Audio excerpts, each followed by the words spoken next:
नमस्कार दोस्तों। आज के इस एक्सप्लेनर में हम एक ऐसी दुनिया में डाइव करने वाले हैं जहां हर कदम पर खतरा है। आज बात होगी द फर्स्ट असेंशन के complex system, mechanics, cultivation loops और उसकी बेहद ब्रूटल कॉम्बैट इकोनॉमी की। बिना किसी देरी के चलिए इस नए यूनिवर्स के सर्वाइवल रूल्स को ब्रेक डाउन करते हैं। लगभग 4.5 बिलियन। सुन के रोंगटे खड़े हो जाते हैं ना। ये कोई हवा में बनाया गया नंबर नहीं है। ये उस तुरंत और भयानक कैजुअल्टी काउंट का आंकड़ा है जब अर्थ को अचानक बलपूर्वक एक हायर प्लेन पर असेंड किया गया था। आधी से ज्यादा आबादी बस एक पल में गायब। और इस मैसिव तबाही के ठीक बाद बचे हुए लोगों के दिमाग में सिस्टम का ये एकदम रोखापन से भरा मैसेज गूंजता है, congratulations, you have survived the first ascension. ये ताना मारने वाला मैसेज बिल्कुल साफ कर देता है कि पुराने नियम अब खत्म हो चुके हैं। यहां जिंदा रहना है तो नए रूल्स और पावर स्केलिंग को समझना ही पड़ेगा। तो इस एक्सप्लेनर में 3 मेन बातों पर फोकस रहेगा। पहला, द कल्टीवेशन इंजन। दूसरा, प्रोग्रेशन और स्किल शेयरिंग। और तीसरा, द वॉइड ची इकोनॉमी। ये एक छोटा सा ब्रेकडाउन है कि कैसे इस दुनिया में एक आम इंसान धीरे धीरे एक ताकतवर फाइटर बनता है।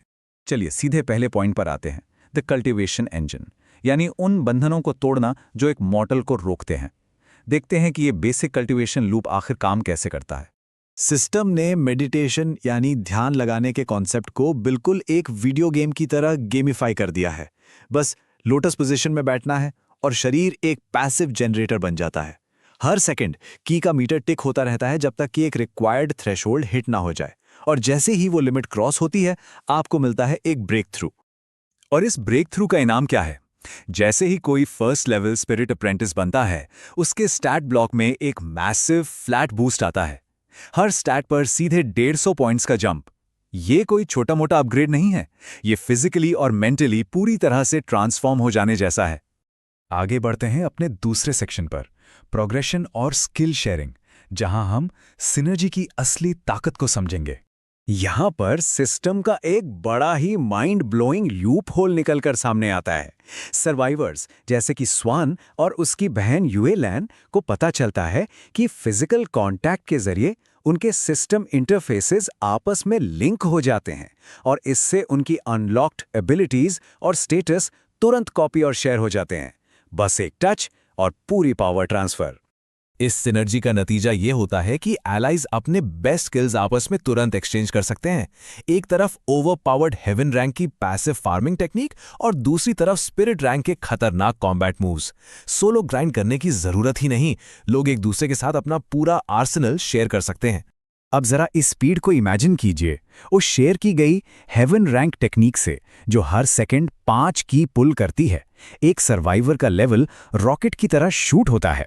एक ही बैठक में 7th लेवल स्पिरिट अप्रेंटिस तक पहुंच जाना और टोटल 1950 स्टैट पॉइंट्स गेन करना, ये लिटरली गेम ब्रेकिंग प्रोग्रेशन है। लेकिन सिस्टम इतना मेहरबान भी नहीं है।